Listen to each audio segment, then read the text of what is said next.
The Lockhart Perspective.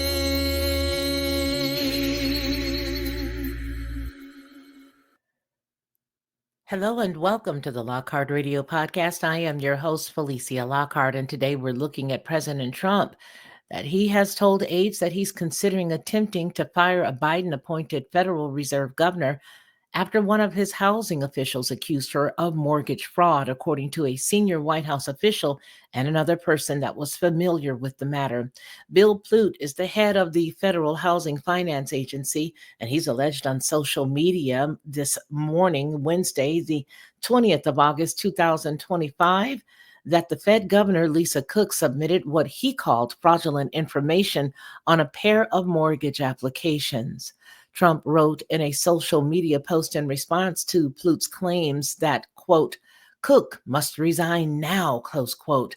Behind the scenes, Trump is considering going further if she doesn't resign. Trump is discussing trying to fire her for cause, the White House official and a person familiar with the matter said. Plute's post alleged that in 2020, Cook sought mortgages on two properties, one in Michigan and the other in Atlanta, and described both of them as her primary residence in papers submitted 14 days apart. His post included images of what appears to be Cook's signature, but no other evidence supporting his accusation. Plute said that he would submit the information to the Justice Department in a criminal referral. Lenders often offer home buyers lower rates and lower down payments and higher borrowing limits on a mortgage that is claimed to be the borrower's primary resident. A spokesperson for the Fed's boards of governors said that he had no comment on the total situation, and only way for Trump to fire her is for cause. And that's according to a 1935 law. The standard has generally been interpreted to mean dereliction of duty or malfeasance. The Supreme Court suggested in May that Federal Reserve employees were protected under the law. In that ruling, court said that the Fed was different from other agencies because it is a uniquely structured quasi-private entity that follows in the distinct historical tradition of the first and second banks of the United States, suggesting that Fed officials lay beyond Trump's reach.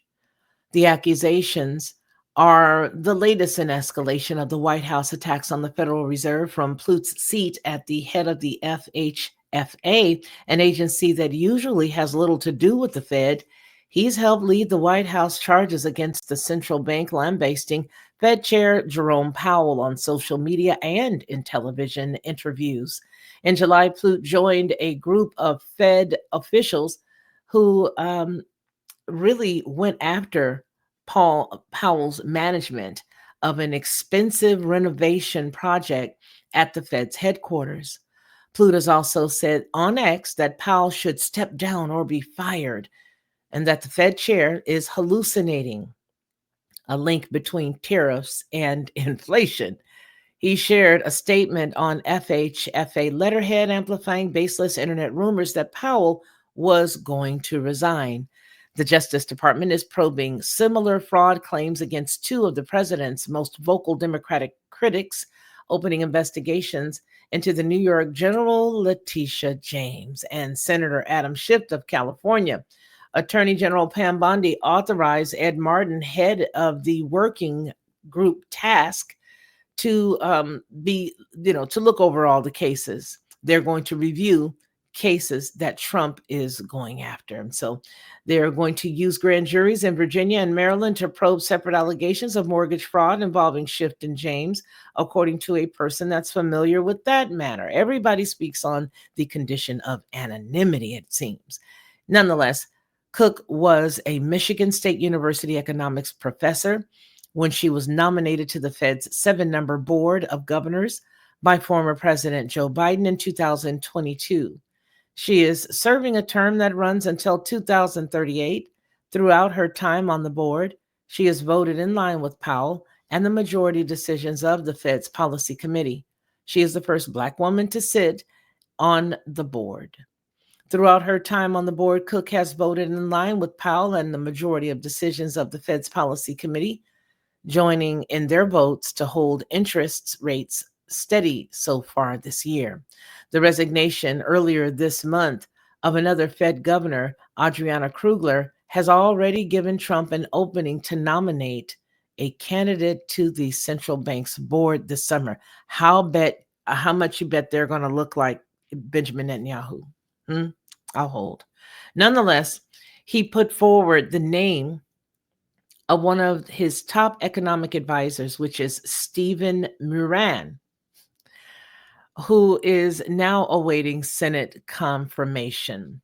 Kluger didn't give a reason for her resignation. The Wall Street Journal reported that her departure surprised the colleagues. Last year, she disclosed financial transactions that violated the central bank's recently strengthened policies around personal financial transactions. Those infractions were considered minor, and Krugler continued to serve in her job until her surprise resignation this month.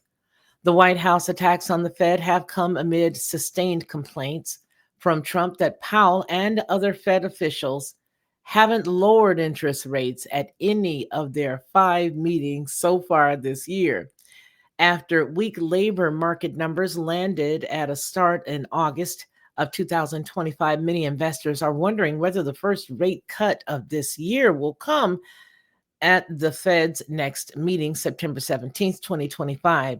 Now, traders will be closely watching a speech by Powell at a central bankers conference in Jackson Hole, Wyoming on Friday, 2025. I think the date on that date is going to be the 22nd, for any sign of the Fed's next move. Over the past few months, 2 Trump appointee Fed governors, Michelle Bowman and Richard Waller, have argued for cutting interest rates, backing their position with detailed economic arguments for why the White House tariffs won't lift inflation as much as other Fed officials have forecast. Both dissenting against the Fed's July decision to hold interest rates steady, in addition to the 7 Fed governors, 5 presidents of Fed's regional reserve banks get an equal vote on monetary policy. They are appointed by panels of local business leaders, not by the White House. It's my hope that what they do is leave these numbers right there.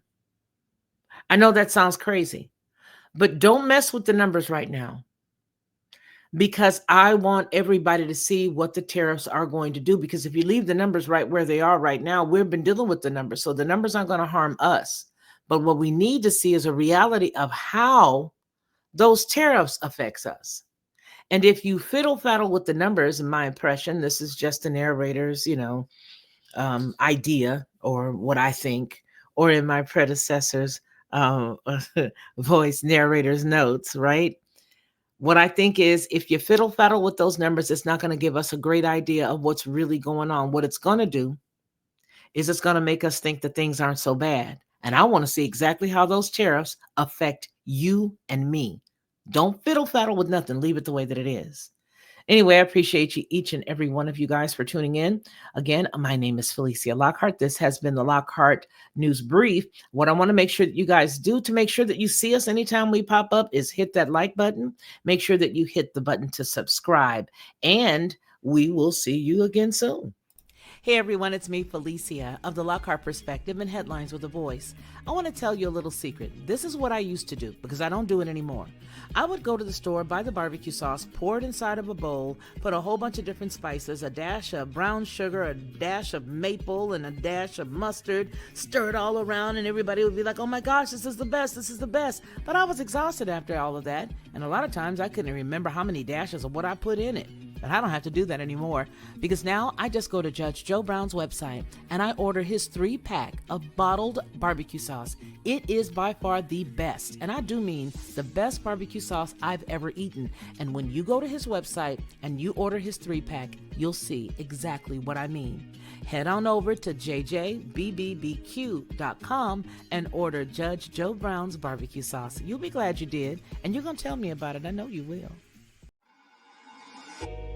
Lockhart Perspective.